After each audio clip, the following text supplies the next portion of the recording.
Hello दोस्तों, आपके अपने YouTube channel study experts classes में आप सभी का स्वागत है। एक कदम सफलता की ओर। जिन्होंने हमारा चैनल अभी तक सब्सक्राइब नहीं किए, प्लीज़ हमारे चैनल को सब्सक्राइब कर लें और बेल आइकन की घंटी जरूर प्रेस करें ताकि आने वाले वीडियो की नोटिफिकेशन सबसे पहले आपको मिले।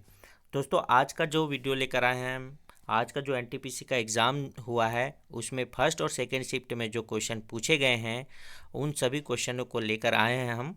तो देखेंगे क्वेश्चन क्या क्या पूछे गए थे आज एनटीपीसी के एग्ज़ाम में। तो पहला ये था कि खोए बच्चों को ढूंढने वाला ऐप्स कौन सा है। तो खोए बच्चों को ढूंढने वाला जो ऐप्स है वो रियूनाइट करके ऐप्स है। ये आपको गूगल प्ले स्टोर में मिल जाएगा, वहाँ जाके आप इसे डाउनलोड भी कर सकते हैं। खोए बच्चों को ढूंढने वाला जो ऐप्स है वो रियूनाइट करके है। देखिए, केंद्रीय वाणिज्य व उद्योग तथा नागरिक उड्डयन मंत्री जो सुरेश प्रभु जी हैं ने एक मोबाइल ऐप लॉन्च किया। इस ऐप का नाम रियूनाइट है। यह ऐप भारत में खोए हुए बच्चों का पता लगाने की में सहायता प्रदान करता है।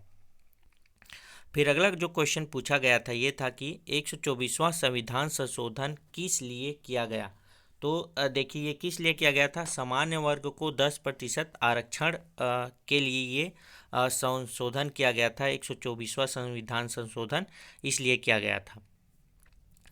तो देखिए, 124वां जो संविधान संशोधन के तहत आर्थिक रूप से कमजोर सामान्य वर्ग को शैक्षणिक संस्थाओं में एवं रोजगार में 10% आरक्षण का प्रावधान किया गया है।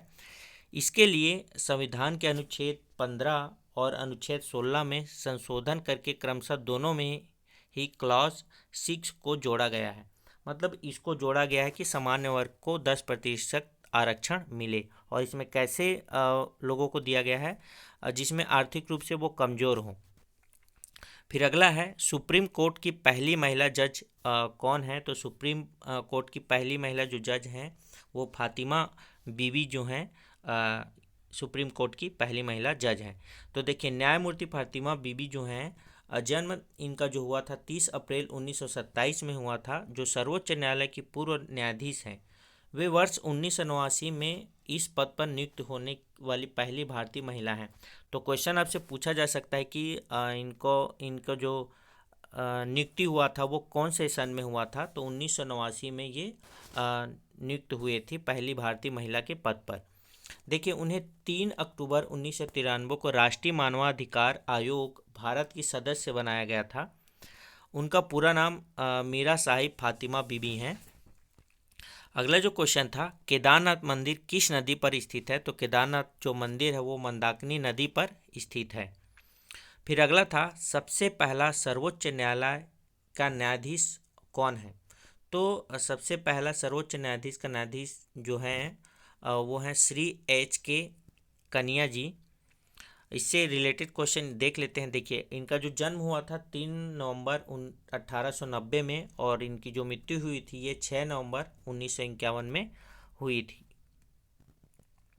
सॉरी, हाँ ठीक है। स्वतंत्र भारत के पहले मुख्य न्यायाधीश थे। उनका निधन पद संभालते संभालते हुए 1951 में हो गया था। देखिए, इनका जो पूरा नाम अगर बात करें हम लोग तो हरिलाल जेकी सून दास कन्या है इनका पूरा नाम। अगला है, आरबीआई का प्रतीक चिन्ह कहाँ से आया। तो आरबीआई का जो प्रतीक चिन्ह है वो ईस्ट इंडिया कंपनी से आया था। देखिए, देश के बैंकों का बैंक कहे जाने वाले आरबीआई का आधिकारिक प्रतीक चिन्ह ताड़ का पेड़ और बाघ है। देखिए, क्वेश्चन में ये पूछा जा सकता है अगले एनटीपीसी के एग्जाम में कि आरबीआई का जो प्रतीक चिन्ह है वो क्या है। तो ताड़ का पेड़ और बाघ है। यह चिन्ह औपनिवेशिक अतीत की निशानी है और इसे ईस्ट इंडिया कंपनी के प्रतीक चिन्ह से लिया गया है। ईस्ट इंडिया कंपनी के प्रतीक चिन्ह में शेर और ताड़ का पेड़ था। पहले जो था वो शेर और ताड़ का पेड़ था, लेकिन अभी क्या ताड़ का पेड़ और बाघ को लिया गया है। अगला है, कोल्हांडी भाषा किस राज्य में बोली जाती है। तो कोल्हांडी जो भाषा है वो महाराष्ट्र राज्य में बोली जाती है। फिर क्वेश्चन पूछा गया था कंप्यूटर से रिलेटेड, एमबी का फुल फॉर्म क्या है। तो एमबी का जो फुल फॉर्म है ये मेगाबाइट है। फिर था, स्वतंत्रता के बाद किस भारतीय प्रधानमंत्री का जन्म हुआ। तो स्वतंत्रता के बाद जो प्रधानमंत्री का जो जन्म हुआ था वो नरेंद्र मोदी जी का जो है जन्म हुआ था। अगला है भीम का ऐप का जो फुल फॉर्म है उसका फुल फॉर्म क्या है। तो देखिए भीम का जो फुल फॉर्म है वो है बी से भारत, और बी एच मतलब भारत, आई से इंटरफेस फॉर मनी। इसका फुल फॉर्म है भारत इंटरफेस फॉर मनी। वित्तीय लेन देन हेतु भारत सरकार के उपक्रम भारतीय राष्ट्रीय भुगतान निगम द्वारा आरंभ किया गया एक मोबाइल ऐप है ये। फिर अगला जो क्वेश्चन पूछा गया था ये था कि कोविड-19 की वजह से पहली मृत्यु कौन से राज्य में हुई थी। तो देखिए ये कोविड-19 जो इतने अ, फैला हुआ था पूरे भारत, पूरे विश्व वगैरह सभी जगह पे, तो भारत में जो पहली मृत्यु हुई थी, भारत का पूछा गया था इसमें एनटीपीसी के एग्ज़ाम में। तो भारत में जो मृत्यु हुई थी वो कर्नाटक राज्य में हुई थी। अब कर्नाटक के कहाँ पर हुई थी, तो ये कर्नाटक के कलबुर्गी एक जगह है, वहाँ पर मौत हुई थी, पहली मौत। और वो जो व्यक्ति था वो कहाँ से आया हुआ था, वो सऊदी अरब से वापस आया हुआ था भारत। फिर अगला है श्वसन को कौन नियंत्रण करता है। तो श्वसन को मेडुला ऑब्लांगेटा जो है श्वसन को नियंत्रित करता है हमारे शरीर में। दादा भाई नेरोजी हाउस ऑफ कॉमन के सदस्य कब बने। तो देखिए अब दादा भाई नेरोजी जो है हाउस ऑफ कॉमन के सदस्य जो बने थे ये बने थे 1892 ईस्वी में बने थे।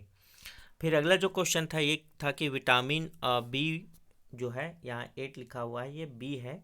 बी की कमी से कौन सा रोग होता है। तो विटामिन बी के कमी से जो है एनीमिया रोग होता है। फिर अगला है गगन नेविगेशन का फुल फॉर्म क्या है। तो गगन नेविगेशन का जो फुल फॉर्म है जीपीएस एडेड जियो ऑग्यूमेंटेड नेविगेशन, इसका फुल फॉर्म है। अगला है रत्नावली किसकी कृति है। तो रत्नावली जो है तुलसीदास कवि थे, उनकी कृति है।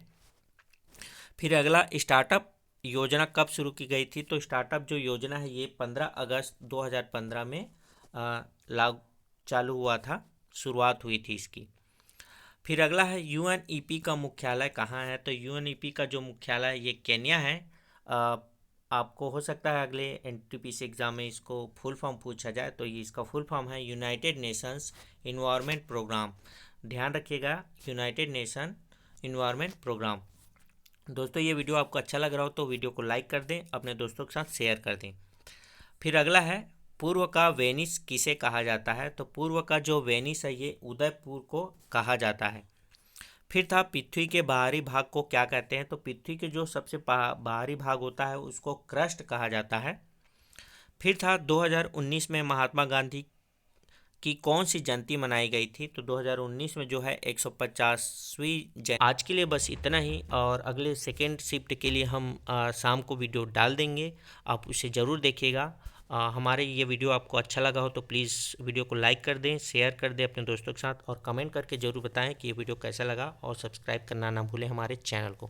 धन्यवाद।